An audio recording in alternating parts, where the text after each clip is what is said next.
A standard mixer has to be one of the most overlooked tools in a DJ's toolkit, and today I'm gonna change all that.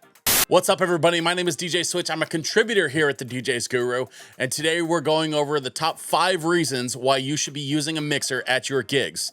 Then at the end, I'm gonna cover a bonus reason why a mixer is a very good idea, so make sure you stick around till the end. Reason number 1. With any mixer, but especially with a mixer that has more than, say, 2 channels, you're gonna be able to take advantage of a much higher diversity of inputs for your sound system. Plugging your sound system into a mixer before running your controller to said mixer is also gonna open up multiple mic channels. It could open up an extra auxiliary channel if you wanna be able to play music from a source other than your DJ mixer during setup or teardown. It also gives you the flexibility to be able to accommodate different types of gigs. For example, if you're a DJ primarily, but you get hired to do a karaoke gig, you're going to need a mixer that can handle multiple microphones and preferably something with effects, which I'll talk about in just a minute. The second reason is a little bit technical, but it's actually extremely important. Mixers have higher headroom, usually, than DJ controllers. And what I mean by that is that you can actually get a louder, cleaner signal out of a mixer than you can with a DJ controller. DJ controllers are gonna hit their limit, and if you peak a DJ controller and they hit their limit, you're gonna start to hear distortion, you're gonna start hearing square waves, and nobody wants to listen to that, especially through a big professional sound system. By running a mixer between your controller and your speakers, you're gonna be able to take advantage of the higher headroom that a mixer can offer, which means you'll be able to get a louder, cleaner signal all the way through to your speakers, which means you can rock that much harder. Reason number 3 is something I mentioned before, and that is vocal effects and compression for your microphone channels. Now, especially if you're a DJ who occasionally gets hired for karaoke gigs like I do, you're gonna want a little bit more control over the microphones for those singers that you're gonna be putting in the hands of amateurs. One of the best ways to make sure that you don't run into problems is by having compression on those microphones to be able to level out any extremes in the high and low volumes that different people might be producing when they're handling that microphone that's plugged into your system. Compression is a great way to level everything out and help folks who are a little bit timid on the microphone come out and be able to sound just a little bit louder, and folks who are a little too confident on the microphone to be able to come back down to earth just a little bit so we're not blowing anybody's ears out or blowing out your sound system. The other nice thing about having effects when you're doing things like karaoke is that when you get that singer that really knows their stuff and really knows how to handle themselves on a mic, you can add a touch of reverb or a touch of delay to take that performance over the top.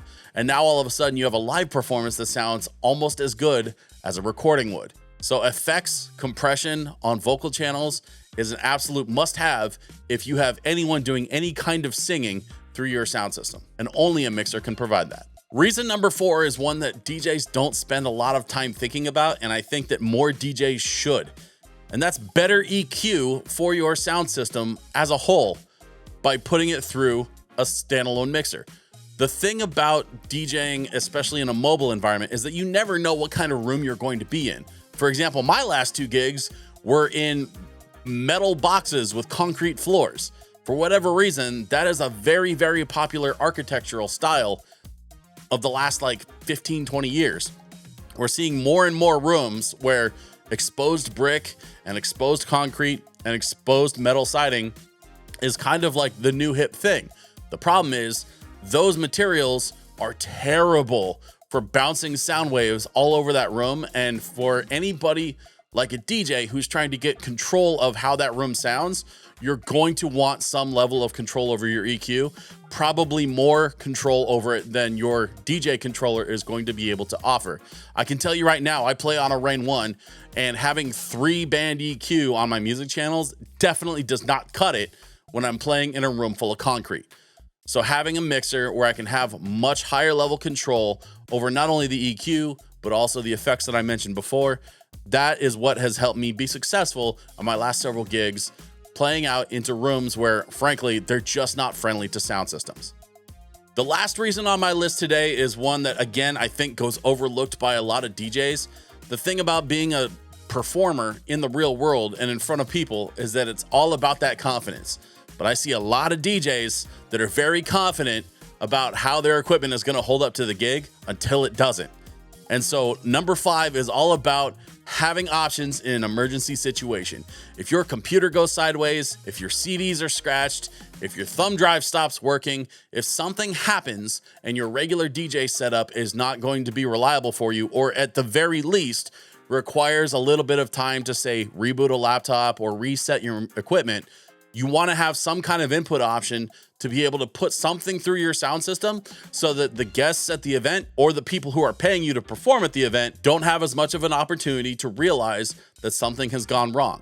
That's why having a mixer and having a secondary music source that you can plug into that mixer just in case something happens is always a good idea.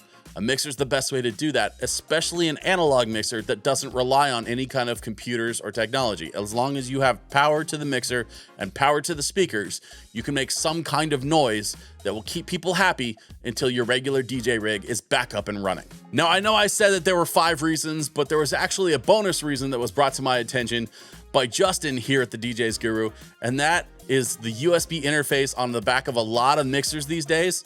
A lot of them have these digital USB interfaces that allow you to hook it directly back into a computer as a sound card output so that you can do things like live stream your event or live stream your gig. And the best part about live streaming from a mixer is that you get all of the input sources. So if you have singers or presenters, if you're running more than one microphone through that mixer, anything that gets put through the mixer is going to be put through the digital throughput back to your computer for a live stream. So if you're in a situation where you want to be able to live stream your gig, the absolute best solution for that is to be able to live stream straight off the mixer. And a lot of mixers these days can do just that. And that brings us to the end of the video today. That is 5 reasons plus a bonus reason why it's a good idea for all DJs to be running their equipment through a mixer before they plug it into their speakers. Mixers, in my opinion, are a very underrated piece of equipment, and a lot of DJs overlook them, but they're so vital for so many reasons, especially when you're a professional that's getting paid high dollar amounts for these corporate events or getting paid high dollar amounts for these wedding events where absolutely nothing can go wrong. A mixer is going to be an absolutely crucial safety tool for you to be able to have the options and the headroom and the flexibility that you need to make sure that your performance is flawless. My name is DJ Switch from the DJsGuru.com. Thanks for watching, and I'll see you on the next one.